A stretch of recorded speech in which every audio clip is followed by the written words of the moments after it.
Well, hello, my name's Treesap, and I'm here to talk about Drova. This game is something really special. I have enjoyed my time with it. I've made it from the first chapter all the way to the final one, and from start to finish, it was a wonderful experience. Particularly because this game does a lot of things very well. It's probably one of my favorite RPGs I've played in a long time, because it reminds me of certain older RPGs I've played. The best comparison would be Morrowind, and you might understand why once I go deeper into what makes this game fun for me. This game does a lot of things well, with the main things that make it fun being the exploration, character progression, and the combat all feel meaningful. They don't really feel like you're kind of just going through the motions and you're just kind of on autopilot, which is something I feel, well, at least one of these elements in a lot of the RPGs, particularly open world ones I've played over the last few years. But with this game, everything feels fleshed out. Everything feels like it's worthwhile. No mechanic, no system in the game feels like it can be taken away and nothing would change. No, everything has a place and it has great importance, and it can all be utilized to improve your experience and make your character better. Just to kind of give you an understanding of what the world of Drova is like, it is based around Celtic mythology, so there's a lot of mysticism, there's a lot of brutality to it. It mixes a lot of very interesting things together to create a pretty unique experience, and it's a game where you kind of have to make your decisions wisely, because at the start of the game, you're a nobody. You're not very strong, you're not very skilled. Most enemies can take you out easily.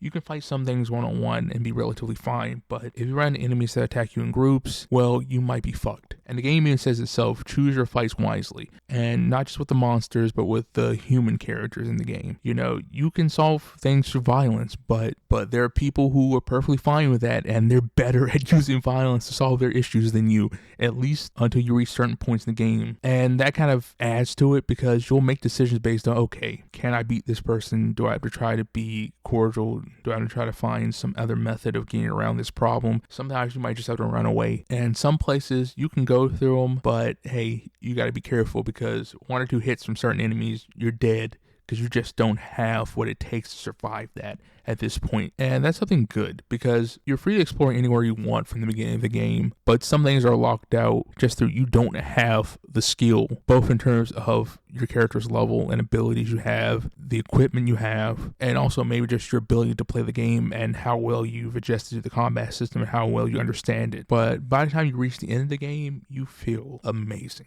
Starting off at a very low point and making it to a point where you're confident you can tackle any challenge you face within this game. And the things that make that interesting is because the progression from one level of weapon to another is something that is really meaningful, really important. And there are some prerequisites when it comes to using different weapons. You have to have a certain level of prowess. And prowess is combining one through just you leveling up and kind of adding to your stats. So adding to your strength, your dexterity, your mind, because those are your three primary stats. And just adding on to those will give you more prowess, which means you can use better weapons. And you can also increase prowess just through utilizing all the other places in the world that allow you to kind of level yourself up, whether that's equipping certain items, usually rings that give you maybe +1, +2, +3, +5 to one of your stats, or utilizing potions that you can either buy or craft to increase those stats as well, permanently in the case of the potions. Or you'll find shrines and things out in the world that will give you extra skill points. You can put those skill points towards leveling up those stats, or you might find certain things in the world that might just give you, particularly in the case where I found it, give you extra mind. You just gotta be like solving a little puzzle here and there, and you can get a lot of benefits. And that adds to exploration, because there's stuff you can find in the world, and these items, to get them, whether you're buying them or crafting them, you need to go out, fight things, get loot, because you're going to want to get gold, because that gold is going to allow you to buy those items or buy components, or you might have to go travel to another place to buy those components. So you might run into a few things out in the world and you can slay them and get some extra money. There's all kinds of cool things you can do. And the interesting thing about this game is there's no real fast travel. There's kind of like this diegetic fast travel where you can kind of hop in a cart and go somewhere, and you'll come across that kind of later on in the game as you're exploring. But for the most part, you're going to be running around, and that kind of makes the game better in my opinion, because there's so many different things they can set up, since they know you'll be going down these certain routes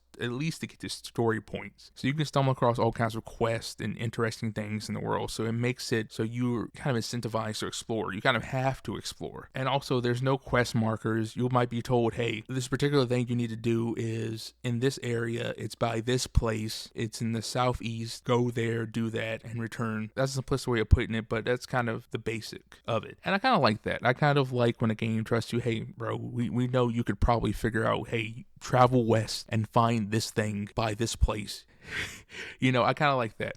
And you can also mark things in your map because you have to get maps. It just doesn't update instantly. You'll have multiple maps for different areas. You can buy them, you can find them depending on what the particular map is. And you're going to want to make sure to get these because it's going to really help. You could make it through the game with no map. Hell, feel free to do so. You can make your own map. You can draw a little one. That actually be a rather fun thing. And hell, that's kind of useful if you go play some older RPGs. You kind of have to write certain things down. I wrote some things down for this game, mostly just doing some puzzles here and there, where it was just more convenient to just like, okay, that, and write it down myself, just so I know I'm doing things correctly. And for what I've seen, I think a lot of people are primarily doing a lot of stuff in Chapter 1, and I can see why, because there's a lot of time you put in this game. There's a lot of quests.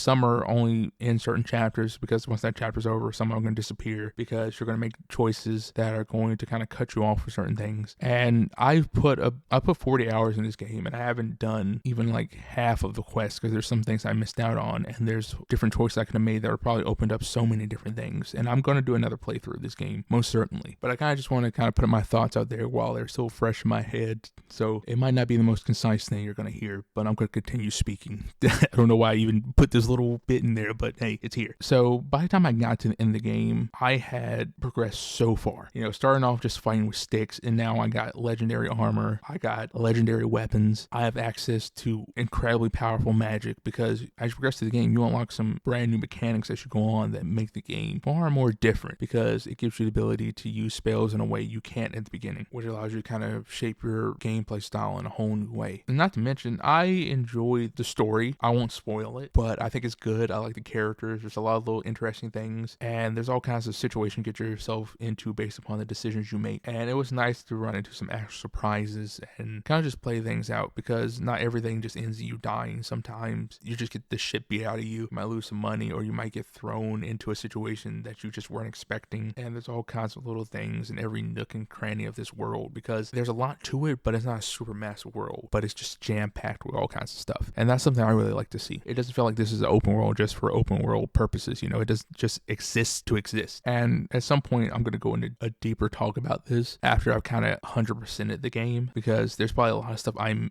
just didn't see, but I'm definitely interested to see where this game goes. I don't know if they're going to add more content to it. And from what I see, it's doing very well. A lot of people are enjoying it, similar to myself. And I have not played many games by these guys. Actually, I've played none. I own one other game by this company. It's called Just 2D. And I am excited to go check out some of their other stuff, because if this is the quality of video games they put out, I have been really missing out. And I'd recommend this game. And yeah, that's all. Thank you for listening to me ramble for I don't know how many minutes about something I enjoyed. Was this the most informative video? Probably not, but these are my thoughts. Just kind of putting them out into the ether. Hopefully you enjoyed it. If you did, you can like it. If you didn't, you can dislike it.